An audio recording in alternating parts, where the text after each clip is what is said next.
Yeah.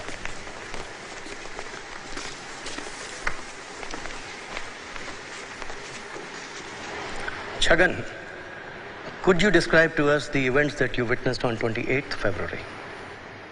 Groups of Hindus were moving in various parts of our neighborhoods, and they were carrying a lot of weapons like swords, fire bottles, and trishuls. Were there any police officers present? Yes. And what did they do in response to the violence? They said that we have no orders to help you. Excuse me? To the Muslims, not myself. And what did you do? What could I do? It was a huge mob, and they were threatening to kill me. So I told them that I'm a Hindu and showed them the places where the Muslim lived, and they went and killed. I did this to save my own life. Did you attack anyone? No. But it's the same thing. I told them where the Muslims were. I might as well have butchered them all by myself.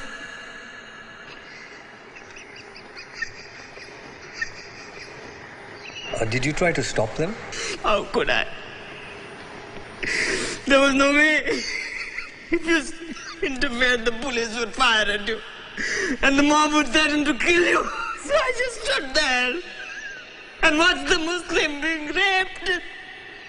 Butchered in front of my own eyes.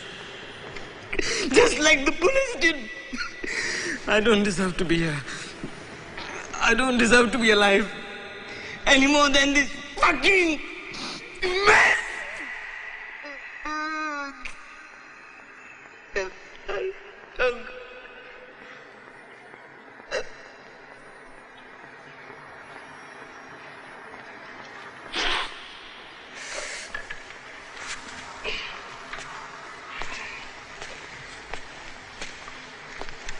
चाचू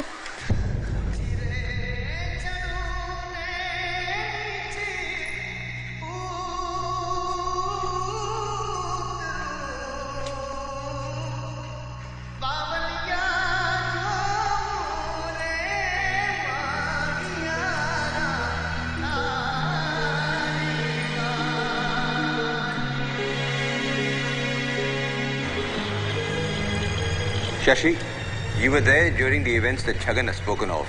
Would you be able to confirm what he said as being true? Absolutely. Every word of it. When you asked the police for help, what did they say to you? We have no orders to help you. We have no orders to help you. We have no orders to help you. We have no orders to help you.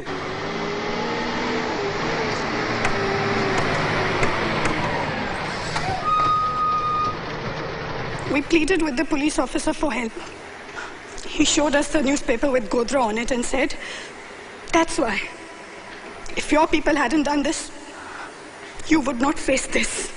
We were called and told us, if you testify, they would kill our families.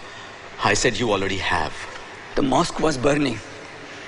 And when I begged the police to call for help, they laughed and pushed me into the mob. We were told help would come. They sent no help. They sent a mob and stood there and laughed as we watched our loved ones getting butchered. I had 10 ambulances ready to go to the mansion because I personally received a call. The police blocked the ambulances and wouldn't allow us to help. One of the officers asked me, "Aren't you a Hindu?" And what did you say? I said, "Yes, I'm a Hindu, but today I'm ashamed to call myself one." I loved watching my daughter laugh. And then before my own eyes, they did these horrible things to her. They put knives into her private parts and they laughed. They laughed. Ya Allah. The Parishad showed up the day before to our house and says, we have to dig 4 graves in our yard. The next day, they showed up with 4 truckloads of dead bodies right to my house 4 truckloads. They pushed hundreds of people in the well, filled it with kerosene, and then set them on fire.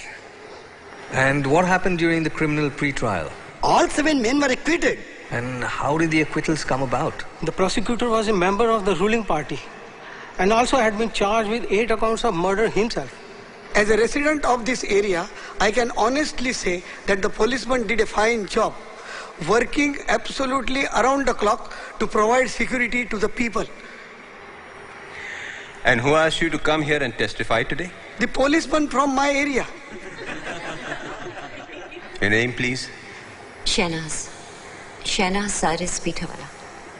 Can you please describe for us the events that occurred on the day of 28th of February?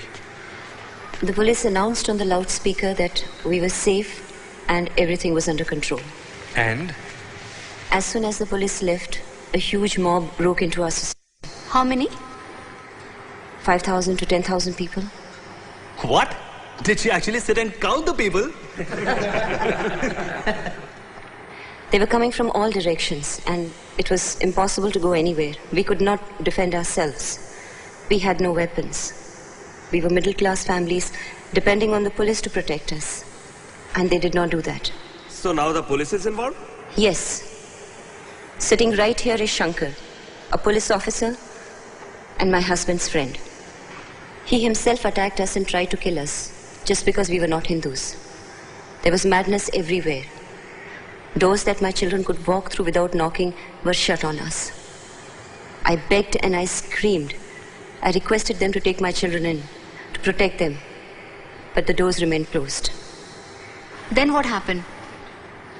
I lost my son. And how did you escape? We ran from there, but no place was safe. And this was occurring outside your society? It was all over the place, the whole city.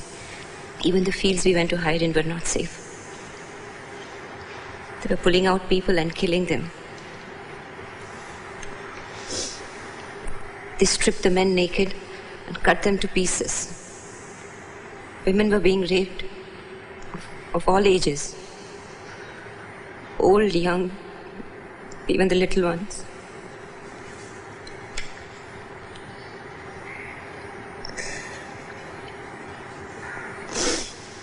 They were cutting their breast, throwing it around. They didn't spare the unborn children. How was I to leave Dilshad alone in all this? And go and look for Parzan. I lost my boy. Your son is your responsibility. Don't talk to me about my responsibility. It was the government's responsibility to see to it that our families were safe and secure. But they did not do that. They failed to do that.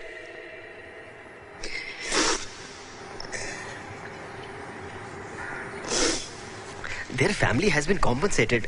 Ab kya chahiye? What compensation are you talking about? Can money bring back those who we have lost? We are not talking table, chair and furniture. We are talking people. We are talking our lives, our loved ones. And money cannot buy that. No matter how hard we try, to never be the same again. My family is strangled to a point where we have lost the ability to communicate with each other. My husband runs like a madman searching from street to street. Every time he's called to identify a body, he hopes it's not our son. Yet he wants to find him in some form. Every day Dilshad is waiting for her brother to come back. She smiles because she knows I want her to be happy. Not because she is happy. She's never going to forget what she has seen all her life. The screaming, she has to live with that. For the rest of her life, she will be fighting the demons of what she has witnessed. All I wanted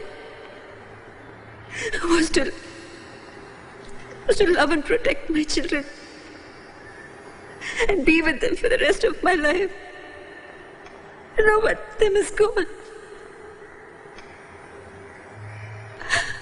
I don't even know where he is.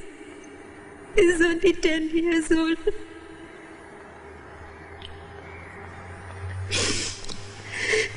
He's fading away from our lives.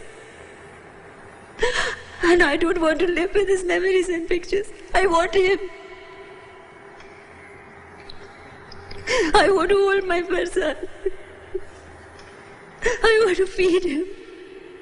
I want to scold him when he does mistakes at school.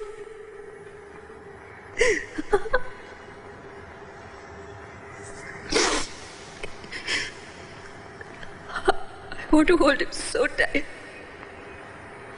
that he's never lost again.